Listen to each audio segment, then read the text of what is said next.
Hello, Sama. Welcome to AgriLearner App Team platform. Please introduce yourself. Sir, my name is Samanthati Agwan. I'm from Nagpur.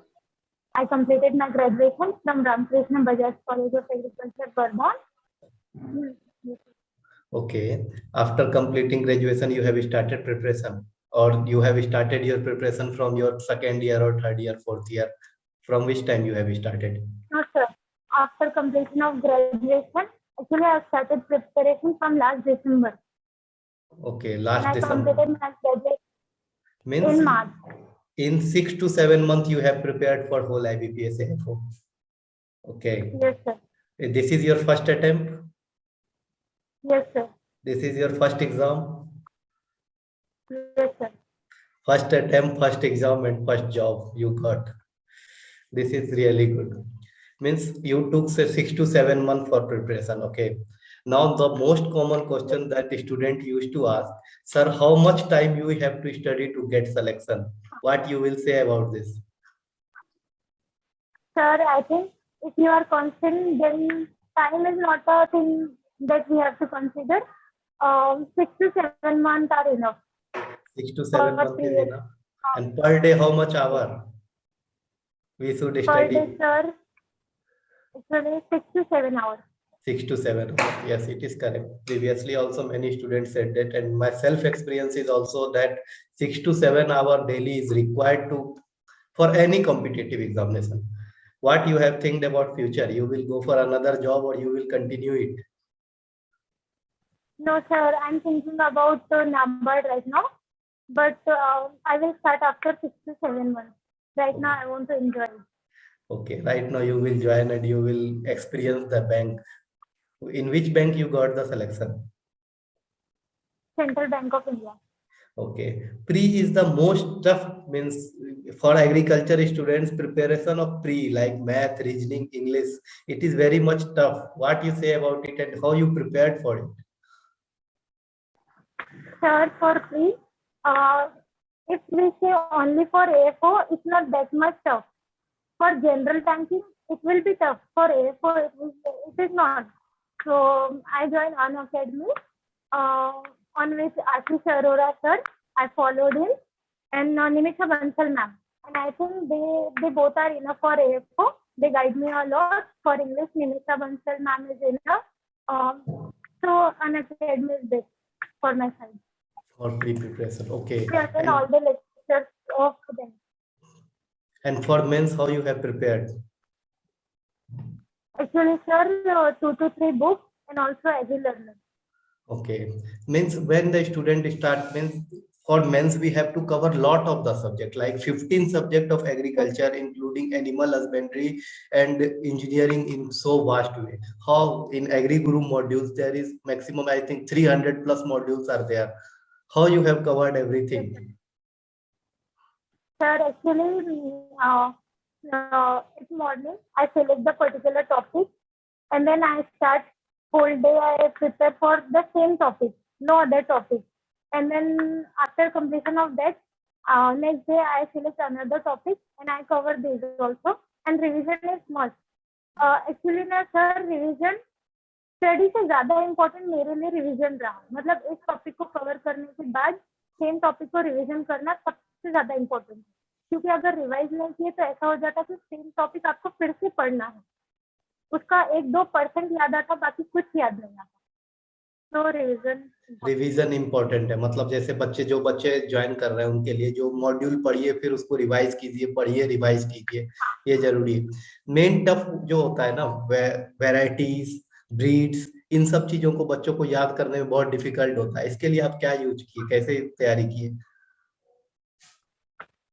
Sir मैं ऐसे device select करती थी कि अगर मैंने ACS ले ली तो मेरे को वो 1 महीने में कंप्लीट करना है फिर उसके बाद मैं अगर नेक्स्ट डे स्टार्ट करी तो प्रीवियस डे का रिवीजन किए बिना मैं खुद से स्टार्ट नहीं करती थी जब तक मेरा रिवीजन कंप्लीट नहीं होता था हाँ थोड़ा पीछे का छोड़ देती थी क्योंकि इतना सारा रिवाइज करना मुश्किल है पर 1 दिन 2 दिन पहले का पूरा रिवाइज करने के बाद ही मैं कुछ स्टार्ट करती थी उससे मेरे को बहुत हेल्प हुई और फिर मतलब टाइम टेबल बहुत ज्यादा मस्त है जैसे अगर कोई सब्जेक्ट है अगर इंजीनियरिंग अपन सिलेक्ट कर रहे हैं तो 5-6 दिन इनफ है उसके लिए 5-6 दिन फिर भी बहुत है तो वो 5-6 दिन में हो जाता। एक डे 15 से 20 डे उसके लिए भी इनफ है। तो ऐसे करके किए तो 5-6 महीने में मेंस पूरा कवर हो जाता।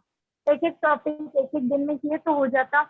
और टाइम टेबल जैसे अर्ली मॉर्निंग अगर 7 से 12 कॉन्स्टेंटली बैठे और अच्छे से किए तो फ्रेश माइंड से पूरा टॉपिक दिमाग में भी चला जाता, वो टाइम पे रिवीजन भी हो जाता और सारी चीजें हो जाती। मतलब प्रोडक्टिव टाइम पे किया तो ज्यादा बेटर है, जहाँ पे फुल कंसंट्रेशन रहता हो।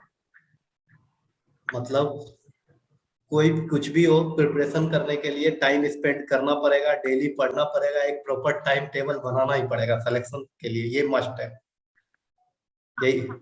और अब आगे का क्या प्लान और है आपका?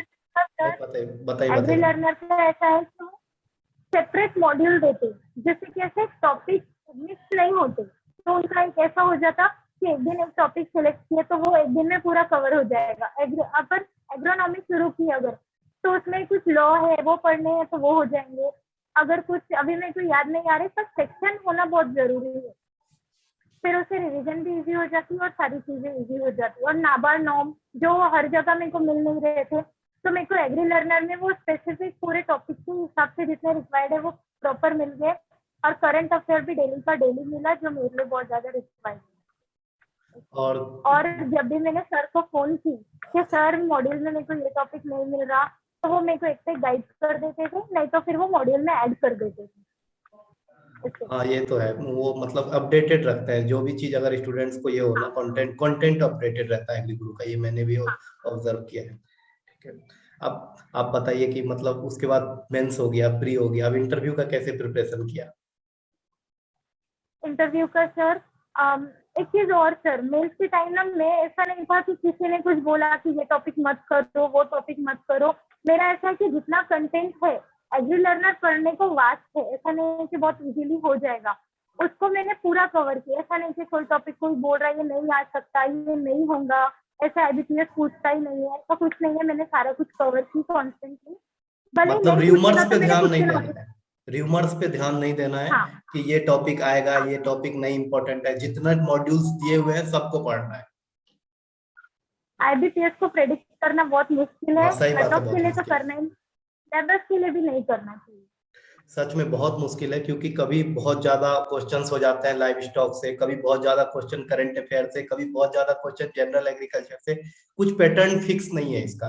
इसीलिए हम भी जिन जिन बच्चों से बात करते हैं उनको यही सजेस्ट करते हैं कि सारे मॉड्यूल्स कवर कीजिए, सब जितना ज्यादा कवर कीजिएगा उतना इजी हो जाएगा एग्जाम क्लियर करना आपके लिए। क्योंकि सर कॉमन टॉपिक तो सब पढ़ के जाते हैं, जो सबको पता है ये इम्पोर्टेंट है वो इम्पोर्टेंट है। पर सर 30+ क्वेश्चन ऐसे होते हैं जो कर लेते, सब कर लेते, पर सही जो बात है। लीड मिलती है वो वही क्वेश्चन से मिलती जो बहुत ऐसे एक आधी लाइन पे छुपी हुई हो और अपन ने पढ़ ली हो, तो वही लीड ला के देते। मेरे को सर लीड थी 10 मार्क्स की लीड थी। ये एकदम सही बात बोला आपने कि मतलब एक कॉमन चीजें जो होती है वो सभी पढ़ के जाते हैं, लेकिन जो स्पेशल कंटेंट होता है, जो स्मॉल टर्म्स होते हैं जिनको हम लोग इग्नोर करते हैं, उनमें से जो 10 क्वेश्चन 15 क्वेश्चन आते हैं वही सिलेक्शन दिलाता है। ये तो आप हाँ, बिल्कुल, ये पॉइंट आपका बहुत वैलिड पॉइंट था।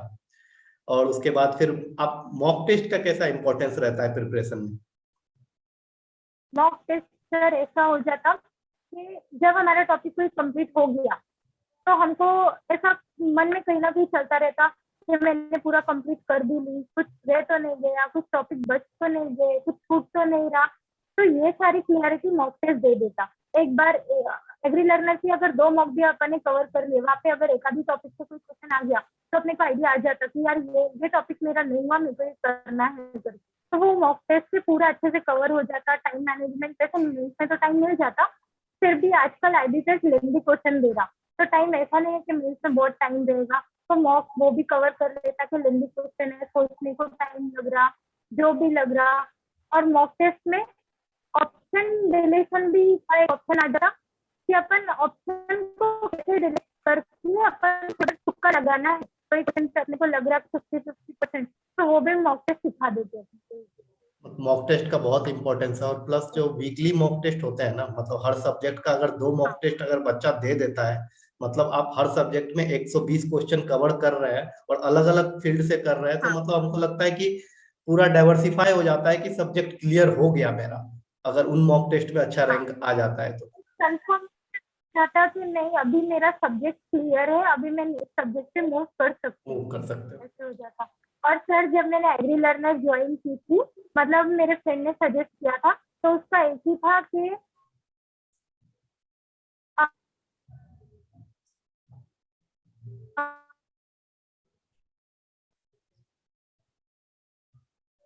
अभी लास्ट ईयर एक में। एक बार इस बात को फिर से रिपीट कीजिएगा, आपका नेटवर्क इशू हो रहा है शायद।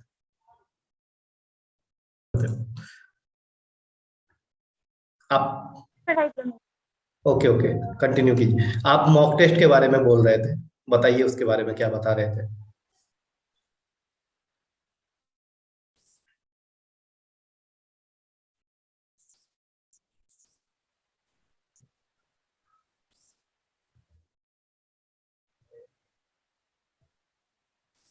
आप मॉक, हाँ जी बताइए बताइए, आप मॉक टेस्ट के बारे में बोल रहे थे। ये सर मॉक टेस्ट मेरे को लगता है टॉपिक कवरेज के लिए बहुत ज्यादा इम्पोर्टेंट होते हैं, और बहुत सारे क्वेश्चन आपको वहां से भी मिल जाते हैं। कभी कभी ऐसे हो जाता है कि डायरेक्ट क्वेश्चन मॉक मॉक से ही आ जाता है एग्जाम में। ऐसा हो जाता है कि अपन ने अगर मॉक टेस्ट दिए है और अगर डायरेक्ट कोई क्वेश्चन आ जाता, तो फिर वो दूसरे बच्चे नहीं सॉल्व कर पाते, वो क्वेश्चन अपने को मिल जाता, तो वो लीड में काम आता। और मेरे को लगता है मतलब अगर आप इंटरव्यू में वीक हो, तो लीड लेके आप अच्छे से वो टॉपिक को कवर करके सारे टॉपिक को एग्जाम क्लियर कर सकते। मतलब मॉक टेस्ट इंपॉर्टेंट है प्रिपरेशन के लिए, मतलब जो टॉपिक्स आपने कभी टच नहीं किए हैं, हो सकता है वो क्वेश्चन पढ़ने के बाद आप कवर कर लो फिर से, तो उससे आइडिया मिल हाँ जाता है क्वेश्चंस किस तरह के आते हैं। मॉक टेस्ट तो इम्पोर्टेंट है ही प्रिपरेशन के लिए। आप बताइए, प्री हो गया, मेंस हो गया, मॉक टेस्ट हो गया, इंटरव्यू का कैसे प्रिपरेशन किया आपने? इंटरव्यू का भी सर मेरा सेम था कि कोई भी टॉपिक मेरे को छोड़ के नहीं जाना है, क्योंकि जब आप इंटरव्यूअर को आंसर करते कोई चीज का, तो आपको एक कॉन्फिडेंस आ जाता कि नहीं मैं अभी आंसर कर रही हूँ, मतलब मेरा इंटरव्यू अभी प्रॉपर वे में जा रहा करके। तो फिर उसके बाद कैसे कॉन्फिडेंस बूस्ट होता जाता। और जब आप मॉक इंटरव्यू देते, जैसे आपने भी मेरा मॉक इंटरव्यू लिए थे, जी तो जी। वहां से भी आपको पूरी पता चल जाती कि कौन से क्वेश्चन पूछ सकते, कौन से क्वेश्चन नहीं पूछ सकते। तो टॉपिक कवरेज वहां पे भी उतना इम्पोर्टेंट रखते हैं कि कौन से टॉपिक आपको कवर करने हैं, कौन से नहीं करने हैं। करंट अफेयर आपको पूरा पढ़ के जाना है, बैंक रिलेटेड सब कुछ पढ़ना है, एग्री लर्नर के सारे टॉपिक पढ़ने हैं, जो भी है जो आपने बताए थे मैंने वो सारे टॉपिक नोट करके वो भी सारे कवर किए थे तब भी। तो ये सारी चीजें वो बहुत ज्यादा, और मेन मतलब ऐसा नहीं है लैंग्वेज बैरियर कुछ नहीं रहता कि आप इंग्लिश ही बोलो, हिंदी बोलो या मराठी बोलो, ऐसा कुछ नहीं है। स्टार्टिंग के मॉक इंटरव्यू में मेरा कॉन्फिडेंस ऐसे बहुत लो था, बाद में जब वो कॉन्फिडेंस बूस्ट हुआ तो मेरे को लगता कॉन्फिडेंस बहुत मैटर करता। ऐसा नहीं है कि वहां जाने के बाद सारे आंसर भी करना जरूरी नहीं है। मेरे को 14 मार्क्स थे, मैंने वहाँ एक दो क्वेश्चन में आई डोंट नो सर ऐसे बोली, तो मेरे को लगता ठीक है ये भी वो कवर करते हैं। ऐसा नहीं है ये कि हर आंसर। जो स्टूडेंट्स नया प्रिपरेशन स्टार्ट कर रहे हैं, वो अगर आपसे बोले कि 3 टिप्स दीजिए प्रिपरेशन का, तो आप क्या दीजिएगा 3 tips? Consistency main, consistency sir, और कंसंट्रेशन सबसे बेस्ट, और time management. Time management, concentration और कंसिस्टेंसी, वो तो बहुत जरूरत है, मतलब डेली अगर नहीं पढ़ेंगे तो इतना बड़ा सिलेबस कैसे कवर होगा? प्लानिंग कि ऐसा नहीं है कि दिन भर आप प्री कर रहे हो, मेन को हाथ ही नहीं लगा रहे, या फिर मेन सीखे जा रहे हो, मेन सीखे जा रहे हो, प्री की तरफ देख ही नहीं रहे। एफओ का प्री बहुत इजी रहता है, ऐसे ही निकल जाता। ये साल तो कट ऑफ 21 पॉइंट था, ऐसा था, ऐसा नहीं है। अपन वो भी नहीं प्रेडिक्ट कर सकते कि ये बार 21 था, लास्ट ईयर 41 था, तो अगली बार 50 रहेगा या फिर 20 ही रहेगा, ऐसा कुछ नहीं है। तो वो भी उतना ही इम्पोर्टेंट है, तो प्री के मॉक टेस्ट भी ज्वाइन करने चाहिए, उससे टाइम मैनेजमेंट समझ में आ जाता, कौन सा सेक्शन वीक है वो भी समझ में आ जाता। तो वो ज्यादा मेरे लिए इम्पोर्टेंट, प्री भी उतनी इम्पोर्टेंट है। अगर सुबह के टाइम पे मेल्स कर रहे हैं तो शाम के टाइम पे प्री भी कर रहे हैं। मतलब अगर दिन में 6 घंटे पढ़ रहे हैं, तो 4 घंटे अगर मेंस को दे रहे हैं, तो 2 घंटे प्री को भी देना जरूरी है। ऐसा नहीं, इंपॉर्टेंस नहीं देना है हाँ किसी एक को बहुत ज्यादा, किसी एक को बहुत कम।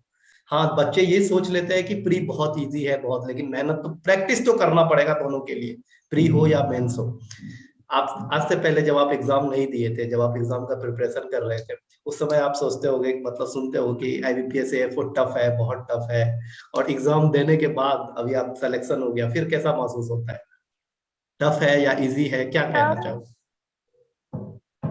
मेरे हिसाब से टफ उन लोगों के लिए जो कंसिस्टेंसी मेंटेन नहीं कर रहे, या फिर अपनी गलतियों को नहीं नोटिस कर रहे, या टाइम मैनेजमेंट नहीं कर रहे। ऐसा नहीं है कि दिन भर पढ़ना है, बहुत वास्ट सिलेबस है, बहुत ज्यादा मेहनत लेनी है, एक साल में तो निकल ही नहीं सकती। ये सारी चीजें मैं नहीं मानती, ऐसा कुछ है, अब तो भी नहीं मानती। एक साल में क्या 6-7 महीने में भी निकलती, कंसिस्टेंसी रहनी चाहिए बस। ऐसा नहीं है कि टफ है, बहुत ज्यादा टफ नहीं है मेरे अकॉर्डिंग तो भी। जो बच्चे नहीं निकाल पाए। प्रेशर भी जी जी, बोलिए बोलिए, एक्चुअली ना कंटिन्यू। सर, मतलब 4 साल मैंने एग्रीकल्चर को ऐसे बहुत ज्यादा ध्यान नहीं दी। बस एक रात में पढ़ के मैंने दूसरे दिन एग्जाम क्लियर किए, मतलब डिग्री में तो भी। सेम और बच्चे कोई ऐसे ही मेरा करते हैं। एग्रीकल्चर मेरा कोई एग्रीकल्चर बेस भी नहीं था। मतलब मेरा एमबीए पहले टारगेट था, तो मेरा वहाँ पे प्री का बहुत ज्यादा हो जाता था, पर मेंस का मेरा बिल्कुल ही नहीं था। इवन कुछ भी नहीं था। मेरे फ्रेंड्स जो मेरे को एग्री के बेसिक क्वेश्चन पूछते थे जो मेरे को नहीं आते थे, कभी नहीं आए, उनका बहुत डीप नॉलेज था एग्री का। पर जब मैंने स्टार्ट की तो मैंने बहुत डेप्थ में पढ़ी, ऐसा ऊपर ऊपर मैंने कुछ भी नहीं पढ़ी। सारी कॉन्सेप्ट क्लियर करने के बाद ही मैंने सारी पढ़ी थी, तो मुझे लगा कि ऐसे ही पढ़ना चाहिए। कोई सही ऐसे है। प्रेडिक्शन नहीं लगानी चाहिए कि यही क्वेश्चन आएगा, वही क्वेश्चन आएगा, ये इम्पोर्टेंट है, ये तो नहीं है, ऐसा नहीं। हाँ, ये तो बहुत जरूरी है कि मतलब जितना ओवरऑल आप कवर करते हैं ना, ये आईबीपीएस एएफओ का सभी बच्चों को ये चीज समझ जाना चाहिए कि जितना ज्यादा आप कवर कंटेंट करोगे ना, उतना इजी हो जाएगा आपके लिए एग्जाम। और जितना कम कवर करोगे, आप सोचोगे ये पोर्शन नहीं आएगा, वो पोर्शन नहीं आएगा, तो वो टफ बना देगा एग्जामिनेशन को। और क्योंकि आप सर इंटरव्यू ऐसी चीज है कि नहीं समझ में आता ना कि वो आपको कौन सा क्वेश्चन पूछ लेंगे, कौन सा नहीं पूछ लेंगे। हो सकता पहले आप बहुत कॉन्फिडेंट हो, बाहर जाने के बाद ऐसा कोई क्वेश्चन पूछ ले कि वो आपका लूज हो जाए, कॉन्फिडेंस ही नहीं बचे, तो वो ज्यादा टफ हो जाता। या अगर आपको ज्यादा मार्क्स की लीड है और वहां आपको थोड़े कम भी मिल रहे, या फिर बाय लक आपका इंटरव्यू अच्छा नहीं भी गया, तो भी आपका सिलेक्शन कंफर्म हो जाता। इससे मेरे को लगता है कि मेन बहुत सही है। इंपॉर्टेंट है। सही है, मतलब आपका प्रिपरेशन का पूरा स्ट्रेटजी हो गया। ठीक है। अभी आप हम लोगों के साथ कनेक्टेड रहिए। ठीक है। नए बच्चे जो हमारे साथ जुड़ेंगे, जो प्रिपरेशन करेंगे, अगर इंटरव्यू में हेल्प चाहिए होगा या फिर मेंस में किसी चीज में हेल्प चाहिए होगा, गाइडेंस चाहिए होगा, तो हम आप लोगों से आपसे कांटेक्ट करेंगे। ठीक है। बताइए, उनको गाइड कीजिए आगे फ्यूचर में, जो कांटेक्ट में रहिए। ठीक है।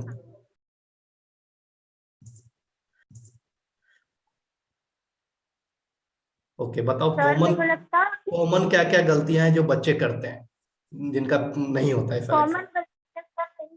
कंसिस्टेंसी नहीं रखते, या फिर कुछ महीने करेंगे छोड़ देंगे। उनको लगता है कि बहुत इजी है, अब एग्जाम आएंगे तब ये पढ़ लेंगे, अभी के लिए छोड़ देते, अभी कुछ दिन जनरल बैंकिंग कर लेते, अभी उसके एग्जाम में वो कवर हो जाएगा। या फिर कोई सोचते हैं कि प्री ही कर लेते, पहले प्री बहुत टफ है, मेरे से प्री नहीं होंगी, मैंने तो 4 साल एग्रीकल्चर ही किया है, मेरे से प्री नहीं होंगी, तो मेन्स छोड़ देते, प्री के पीछे भागते रह जाते। या फिर मेन्स इतना पढ़ते कि मेन्स के लिए पूरे फुलफिल हो जाते, पर प्री नहीं निकल पाती तो मेंस तक नहीं जाते।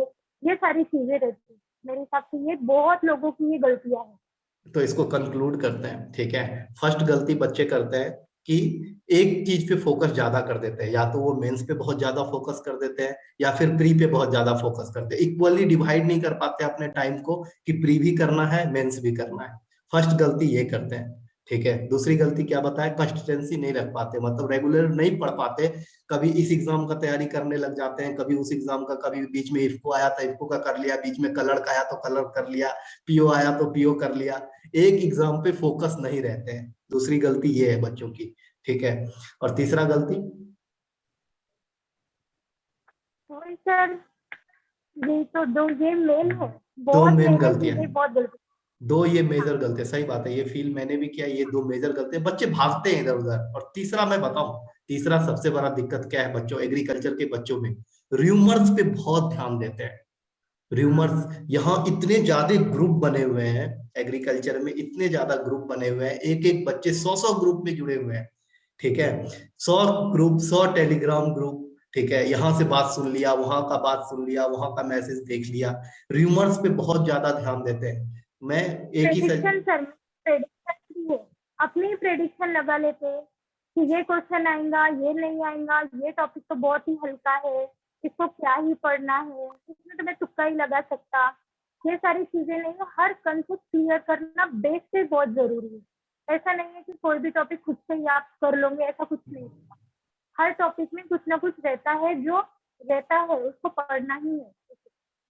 हाँ, प्रिडिक्शन भी करते हैं। और दूसरी बात क्या है कि सोच लेते हैं कि ये टॉपिक इंपॉर्टेंट नहीं है, ये नहीं पढ़ेंगे तो काम चल जाएगा, ये टॉपिक इंपॉर्टेंट नहीं है, ये नहीं पढ़ेंगे तो काम चल जाएगा। और दूसरी बात, र्यूमर्स पे बहुत ध्यान देते हैं। इस ग्रुप में बोल दिया कि सीट्स कम आएंगी तो प्रिपरेशन इफेक्ट होता है। इन सब चीजें, छोटी छोटी बातों से ना प्रिपरेशन हमारा इफेक्ट होता है। जैसे किसी ने बोल दिया कि इस बार तो सीट्स बहुत कम आने वाली है। अब मान लो जिस एग्जाम का आप प्रिपरेशन कर रहे हो, आप सुन रहे हो कि उसमें सीट्स कम आने वाली है, आपका मेंटलिटी इफेक्ट होगा इन चीजों से। लेकिन मैं तो यही बोलूंगा, इन जब र्यूमर्स पे ध्यान नहीं देना। और ये मैक्सिमम र्यूमर्स फैलाते कौन है?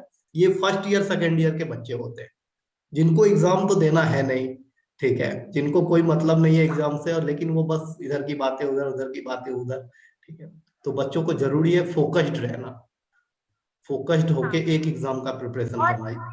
सर ऐसा हो जाता है कि कोई कोई एग्जाम आ गई, उसकी नोटिफिकेशन आ गई, फिर यूट्यूब पे बहुत सारे लेक्चरर्स रहते, ये एग्जाम तो निकल ही जाएगा, ये तो हो ही जाएगा, आप सब कुछ छोड़ दो, इस पे बस 2 महीने फोकस कर लो, ये हो ही जाता है।